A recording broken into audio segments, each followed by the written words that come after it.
Hello traders, option ట్రేడింగ్లో మీరు ఇంకా ప్రాఫిటబుల్ అవ్వడానికి స్ట్రగుల్ అవుతున్నట్లయితే EMI strategy one of the best strategy. ఇందులో డైలీ కన్సిస్టెంట్గా 25 to 30 పాయింట్స్ అయితే మనం క్యాప్చర్ చేయొచ్చు. 1:2 risk reward ratio, 15 points loss అయితే తీసుకుంటాము అండ్ 25 to 30 పాయింట్స్ అయితే టార్గెట్.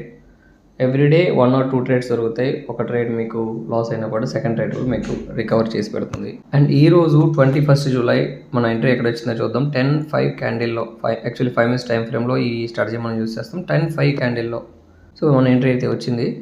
యాక్చువల్లీ ఈ ఎంట్రీ నేమ్ వచ్చి trend change entry. 3-4 type of ఎంట్రీస్లో వన్ ఆఫ్ ది ఎంట్రీ ఇది. ట్రెండ్ చేంజ్ అంటారు. హై అక్యురేట్గా ఉంటుంది అండ్ చూడొచ్చు మీరు మోర్ దాన్ 70 పాయింట్స్ అయితే ఇచ్చింది. ఆల్మోస్ట్ 90 పాయింట్స్ వరకు ఇచ్చింది. అండ్ నిన్నటి ఎంట్రీ చూద్దాం. యాక్చువల్గా నిన్న 20th జూలై మీరు చూస్తే నిన్న మోర్ దాన్ 80 పాయింట్స్, 85 పాయింట్స్ వరకు నిన్న ఇచ్చింది. సో ఆప్షన్స్లో ఈజీలీ 60 to 70 పాయింట్స్ అయితే మీరు క్యాప్చర్ చేసి ఉండొచ్చు. బట్ ఈ వచ్చేదంతా మనం క్యాప్చర్ చేయలేం.